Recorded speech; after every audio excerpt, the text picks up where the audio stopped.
తాకట్లో ఉన్న బంగారాన్ని విడిపించి ఆ రోజున మార్కెట్ ధర కట్టి మిగిలిన డబ్బును మీకు అందిస్తుంది కొమ్మూరి గోల్డ్. ఇంతకుముందు రాజీవ్ గాంధీ గారికి మాట్లాడుకున్నాం. అవును సార్. శ్రీలంకలో వాళ్ళ ఎల్టీటీ ప్రభాకరన్ వాళ్ళ అది కొట్టుకుంటే ఈయన అనవసరంగా ఎంటర్ అవ్వడబట్టే ఆ ఇష్యూ వచ్చింది అనుకోవచ్చా? లేదు మనం ఖచ్చితంగా హెల్ప్ చేయాలి, అది బై మిస్టేక్లో జరిగింది. ఇప్పుడు ఇందిరాగాంధీ గారు ఎలా కొన్ని తప్పులు చేశారో అదే విధంగా రాజీవ్ గాంధీ గారు చేశారు సార్. అంటే మీ ఆడియన్స్కి విషయం తెలుసో తెలీదో, శ్రీలంకలో ఎల్టీటీకి జన్మనిచ్చిందే ఇందిరాగాంధీ సార్. 1971 వార్ పాకిస్తాన్తో జరుగుతున్నప్పుడు సార్, 1971 ముందు పాకిస్తాన్ అంటే వెస్ట్ పాకిస్తాన్, ఈస్ట్ పాకిస్తాన్. ఇప్పుడు బంగ్లాదేశ్ అప్పట్లో పాకిస్తాన్లోనే భాగం. ఇందిరాగాంధీ శ్రీలంకకి చాలా క్లియర్గా ఒక సందేశం జారీ చేసింది సార్. ఏమంది? నేను ఈస్ట్ పాకిస్తాన్తో యుద్ధానికి వెళ్తున్నాను, వెస్ట్ పాకిస్తాన్ నుంచి ఈస్ట్ పాకిస్తాన్కి వెళ్ళాలంటే ఇండియన్ ఓషన్ ద్వారానే వెళ్ళాలి. అండ్ అప్పట్లో పాకిస్తాన్ దగ్గర ఫ్లైట్ కానీ షిప్ కానీ డైరెక్ట్గా వెళ్ళే అంత కెపాసిటీ లేదు, నీ దగ్గరకు వచ్చి ఆగి వెళ్ళాలి. నువ్వు మాత్రం హార్బర్ ఇవ్వడానికి వీల్లేదు. ఆ షిప్స్కి రీఫ్యూలింగ్ కానీ ఆయిల్ ఇవ్వడం కానీ ఫుడ్ ఇవ్వడం కానీ చేయడానికి వీల్లేదు. కండిషన్ చాలా క్లియర్గా కండిషన్ పెట్టింది. చెప్పినా సరే శ్రీలంక వినలేదు. వినకుండా పాకిస్తాన్ని మద్దతు ఇవ్వడానికి ప్రయత్నించింది. ఆ రోజు ఇందిరాగాంధీ నిర్ణయించుకుంది, నీకు గుణపాఠం నేర్పిస్తాను. ఈ ఉద్దేశంతో ఎల్టీటీ అనే సంస్థని శ్రీలంకలో జన్మనిచ్చిందే ఇందిరాగాంధీ సార్. ఖలిస్తాన్ లాగా 100% సార్. ఇక్కడ పంజాబ్లో ఖలిస్తాన్ ఏ విధంగా అక్కడ అలాగా 100% sir. Indira Gandhi as a leader is an absolute strict leader sir. ఇది చెయ్యొద్దు అంటే చెయ్యొద్దు, ఆ తర్వాత చేసేవంటే దానికి పరిణామాలను ఫేస్ చేయడానికి నువ్వు సిద్ధంగా ఉండు. ఇమాజిన్ సార్, 1974, 75, 76 ఈ టైం పీరియడ్లో ఈ ఎల్టీటీ అనే సంస్థకి జన్మనివ్వడం జరిగింది సార్. ఆ రోజు ఈరోజు శ్రీలంక కోలుకోలేదు. ఇంకా 30, 40, 50 సంవత్సరాలు వచ్చినా శ్రీలంక కోలుకోలేదు. ఒకే ఒక్క తప్పు ఏంటది? పాకిస్తాన్ వాడి షిప్కి ఫ్యూయల్, ఆయిల్, లూబ్రికెంట్, ఫుడ్ ఇచ్చావు, ఇవ్వద్దు అని చెప్పినా ఇచ్చావు. సో దేశం ఎప్పుడైనా సరే కీలకమైన నిర్ణయాలు తీసుకున్నప్పుడు 100 సార్లు ఆలోచించిన తర్వాతే తీసుకోవాలి. కానీ ఆవిడ తీసుకున్న నిర్ణయం మంచిదే, కానీ వాళ్ళ కొడుకు ఆ సంఘటనలో కదా కోల్పోయాడు. Nature takes the revenge sir. LTT ఉద్యమంలో కొన్న వేల మంది చనిపోయారు సార్. ఎల్టీటీ తరపు నుంచి, శ్రీలంక తరపు నుంచి, మన తమిళియన్స్ కూడా. ఖచ్చితంగా ఎవరిదో ఉసురు తగులుతుంది కదా sir. Nature will take its revenge sir. అందుకే అంటారు, మాన్స్టర్ని జన్మనిచ్చే ముందు, తప్పు పని చేసే ముందు 100 సార్లు ఆలోచించాలి అని చెప్పేసి. అది తిరిగి 100 రెట్లుగా మన వైపుకే వస్తుంది. సో అది ఖచ్చితంగా it is a lesson to everybody that be mindful of your actions. అంటే ప్రకృతి కొట్టిన దెబ్బకు మనం తప్పించుకోలేం, ఎవడు తప్పించుకోలేడు కదా సార్. అందుకే అంటారు, nature has no mercy sir. మనిషి అయినా క్షమించేస్తాడేమో కానీ నేచర్ కర్మ క్షమించదు అంటారు సార్. సింధూర్ 2, సింధూర్ 3 వస్తుందా? సింధూర్ 2 రావాలని నేనైతే చాలా డీప్గా మనస్ఫూర్తిగా కోరుకుంటున్నాను సార్. ఈ సింధూర్ 2లో ఆబ్జెక్టివ్ ఉండాలంటే బలూచిస్తాన్ని పాకిస్తాన్ నుంచి సెపరేట్ చేయాలి సార్. సింధూర్ 3 పిఓకేని తిరిగి తెచ్చుకోవాలి.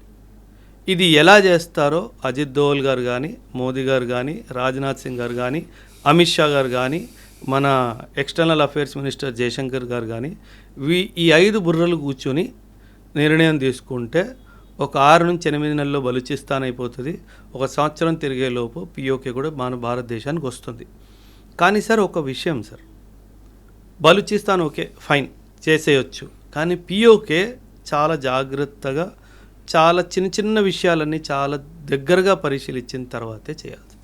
ఎందుకంటే పిఓకే సార్ ఇప్పుడు ఎలా అంటే అక్కడ లోకల్ పాపులేషన్ ఏదైతే ఉందో అంత ప్రో ఇండియా ఏం కాదు సార్. ఎక్కడ? పిఓకే. అక్కడ ఎందుకండి? కాశ్మీర్లో కూడా లేదు కదా.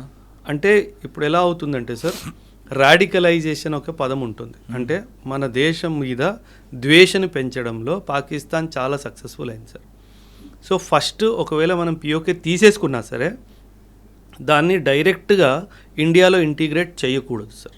అంటే వాళ్ళని ఇండియాలో రావచ్చు, ఇండియాలో పోవచ్చు, ఇండియన్స్ అక్కడికి వెళ్ళొచ్చు, ఇవన్నీ కాకుండా దాన్ని ఒక కంట్రోల్డ్ టెరిటరీ లాగా ఒక 3 నుంచి 4 దశాబ్దాలు అయిపోయిన తర్వాత అప్పుడు నెమ్మదిగా ఇండియాతో ఇంటిగ్రేట్ చేయాలి. ఎందుకంటే అక్కడ ఎన్ని యాంటీ సోషల్ ఎలిమెంట్స్, ఎన్ని యాంటీ నేషనల్ ఎలిమెంట్స్ ఉన్నాయో మనకు తెలియదు. పాకిస్తాన్ వాడు ఏం చేస్తాడంటే సార్, చాలా తెలివిగా ఆ భూమి నేను ఇంకా ఓడిపోబోతున్నాను, నా చేతిలో ఉండదు అని అనిపించినప్పుడు ఈ టెర్రరిస్టులందరిని ఎవరైతే ట్రైన్ చేశాడో నార్మల్ సివిలియన్స్ లాగా వాళ్ళందరినీ పుష్ చేసేస్తాడు సార్.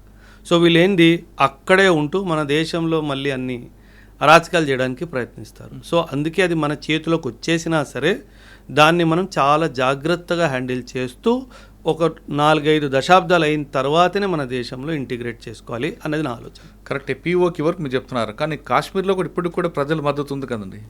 ఉంది సార్. అంటే ఇక్కడ మరిస్తున్నాం కదా మనం. అంటే అలా అని కాదు సార్, మీకు గుర్తుంటే కనుక లాస్ట్ ఇయర్ నార్త్ నుంచి కాశ్మీరే కాదు ఒక social media influencer operation Sindoor జరుగుతున్నప్పుడు యాజ్ ఎ స్పై లాగా అన్ని విషయాలు అందించింది కదా సార్. జ్యోతి మల్హోత్రా అనే పేరు ఉంది అమ్మాయి కదా సార్. అవును. సో మనం ఓన్లీ కశ్మీర్లోనే పాకిస్తాన్కి సపోర్ట్ చేస్తున్న వాళ్ళు ఉన్నారు అని చెప్పడం తప్పు సార్. హైదరాబాద్లో కూడా ఉన్నారు, విశాఖపట్నంలో కూడా ఉన్నారు, బెంగళూరులో కూడా ఉన్నారు, చెన్నైలో కూడా ఉన్నారు. సో అదొక ఐడియాలజీ సార్. ఆ ఐడియాలజీని మనం ఈ రాష్ట్రము ఈ ప్రదేశం నుంచి పోల్చడానికైతే ఖచ్చితంగా లేదు సార్. ఆ ఐడియాలజీ మైండ్ నుంచి పోవాలి సార్. అండ్ కొన్ని వర్గాల్లో ఆ ఐడియాలజీ పోదు sir. Sir next Ajit Doval గారు, ఆయన వేసిన స్కెచ్, ఆయన వేసిన ముందు చూపు వల్లే బెంగాల్లో మనం బీజేపీ రావడం, ఆయన వ్యూహం అంతా ఒక కరెక్ట్గా ఉంది. అంటే ఎక్కడైనా దేశంలో చిన్న ట్రబుల్ వచ్చినా, ఇంటర్నల్ ఇష్యూ కానీ ఏమొచ్చినా ఆయన వ్యూహం వేస్తారు, ఖచ్చితంగా అది సక్సెస్ అవుతుంది. మరి మణిపూర్ ఇప్పటికీ తగలబడుతుంది కదండి, మరి అందులో ఆయన జోక్యం లేదు సార్. జోకించలేదు అని కాదు సార్. సార్ నార్త్ ఈస్ట్ అంతా మనం చాలా సూక్ష్మంగా చూస్తే ఉంటుందంటే it is a tribal conflict sir. అంటే ఏదో ఎకనామిక్ రీజన్స్ కానీ బార్డర్ డిస్ప్యూట్ కానీ కాదు sir. It is a tribal conflict between 2 major tribal groups. అక్కడ ఆ ట్రైబల్ కాన్ఫ్లిక్ట్ హిస్టారికల్ సార్. అది ఇప్పటి నుంచి మొదలైంది కాదు. కానీ డెఫినెట్గా దానికి ఆర్థిక వ్యవస్థ కూడా ఒక కారణం ఉంది, దానికి అడ్మినిస్ట్రేటివ్ వ్యవస్థ కూడా ఒక కారణం ఉంది. కాకపోతే ఈ ట్రైబల్ కమ్యూనిటీస్ ఏంటంటే సార్, వీళ్ళు చాలా వెపన్స్, అంటే హిస్టారికల్గా చరిత్రలోనే వీళ్ళ దగ్గర చాలా వెపన్స్ ఉన్నాయి సార్. అవి modern state of the art weapons కాకపోయినా కత్తులు, కటార్లు, లోకలీ మేడ్ గన్స్ వీళ్ళ దగ్గర చాలా ఉన్నాయి సార్. సో మనం ఎంత వ్యూహం వేసినా సరే, ఎంత మనం ఆర్మ్డ్ ఫోర్సెస్ని డిప్లాయ్ చేసినా సరే, వాళ్ళ బ్లడ్లోనే ఫైటింగ్ ఉంది సార్. అది ఆపాలి అంటే వాళ్ళు ఖచ్చితంగా థాట్ ప్రాసెస్ నుంచి బయటకు వచ్చిన తర్వాతనే ఇలాంటి యుద్ధాలు అవుతాయి. కానీ అదర్వైజ్ మనం ఎంత బలప్రయోగం కేవలం యుద్ధంతో కాకుండా వాళ్ళ మార్పు తీసుకురావడానికి, వాళ్ళకి అవగాహన కల్పించడానికి చాలా విషయాలు చేయొచ్చు కదండి. ఖచ్చితంగా జరుగుతుంది సార్. అంటే ఇప్పుడు ప్రస్తుతానికి మనకి సార్ ఏమవుతుందంటే ఒక కాన్ఫ్లిక్ట్ స్టార్ట్ అయింది, ఇగ్నైట్ అయింది అంటే అది ఎన్నో సంవత్సరాలు దాని వెనుక దాన్ని ఆపడానికి ప్రయత్నం కూడా ఉంటుంది సార్. ఇప్పుడు 2 years 1 year ముందు మణిపూర్ జరిగింది అంటే ఎన్నో సంవత్సరాల ముందు కూడా జరగచ్చు. ఎవరో దాన్ని ఆపుతున్నారు అన్న విషయం మనం మర్చిపోకూడదు సార్. అండ్ అది జరిగిన తర్వాత కూడా మళ్ళీ అలా జరగకుండా చాలా చర్చలు, చాలా చర్యలు కూడా తీసుకుంటూ ఉంటారు. అది పబ్లిక్ డొమైన్లో సాధారణంగా పెట్టారు. ఎందుకంటే కొన్ని శక్తులు ఏంటంటే ఇది ఆగకూడదు, ఇలాగే కొనసాగుతూ ఉంటాం. సో వాళ్ళకి తెలియకుండా మనం ఏం చేస్తున్నాము అన్న ఉద్దేశంతో చాలా వివరాలు కామన్ మీడియాకి తెలియచేయరు సార్. అది తెలియచేయకపోవడమే మంచిది సార్. అంటే తెలియకుండా జరగాల్సిన పని జరుగుతుంటుంది 100% సార్. అది జరగకుండా లేదంటే ఇప్పటికీ మళ్ళీ ఈరోజు చెప్పండి సార్, మణిపూర్ ఎక్కడ న్యూస్ పేపర్లో వచ్చింది? అవును. అంటే ఏమీ జరగట్లేదనే కదా. ఎస్, సిచ్యువేషన్ టెన్స్డ్గానే ఉంది, నేను అక్సెప్ట్ చేస్తాను. బట్ అది టెన్స్ సిచ్యువేషన్ అవుట్ ఆఫ్ కంట్రోల్లో వెళ్ళట్లేదు అంటే ఖచ్చితంగా వ్యవస్థ పనిచేస్తున్నట్టే కదా సార్. అంటే మన శత్రువులకి ఆ విషయం తెలియకుండా జరుగుతుంది, సైలెంట్గా చేయాలి. ఎప్పుడో రోజు బయటపడుతుంది. 100% సార్. అదే కాదు సార్. ఇప్పుడు మీకు ఒక ఎగ్జాంపుల్ చెప్తాను సార్. ఆఫ్ఘనిస్తాన్, పాకిస్తాన్ ప్రియమిత్రులు. కానీ ఈ స్టేట్మెంట్ ఇప్పటికీ నిజమా సార్? కాదు. వాళ్ళిద్దరు కొట్టుకొని చేస్తున్నారు కదా. ఆఫ్ఘనిస్తాన్ వాడు పాకిస్తాన్ మీద దాడి చేస్తున్నాడు, పాకిస్తాన్ వాడు ఆఫ్ఘనిస్తాన్ మీద దాడి చేస్తున్నాడు. దీని వెనక ఎవరున్నారు? ఒక మిత్రుడిని శత్రువులో మార్చారు అంటే ఎక్కడో ఎవరో తెలివి పెట్టాడు కదా సార్. సో దట్ ఆ ధ్యాస మన మీద నుంచి మళ్ళీ ఆఫ్ఘనిస్తాన్ వైపు పోయేటట్టు ఒకటి చేశాడు, మధ్యలో బలూచిస్తాన్ వాట్ ఎవర్. ఖచ్చితంగా సార్ ఇప్పుడు ఒకరిని మనం డిస్టర్బ్ చేయాలి అంటే మనం కనిపించాల్సిన అవసరం లేదు అక్కడ సార్. వాడు ధ్యాస వేరే వైపు మళ్ళీ ఇచ్చేస్తే వాళ్ళిద్దరు కొట్టుకొని చేస్తారు, మనం మన పనులు చేసుకుంటూ ఉండాలి సార్. అది కదా సార్ కూటనీతి. సార్ యుద్ధం పోరాడి గెలవడంలో గొప్పతనం లేదు సార్.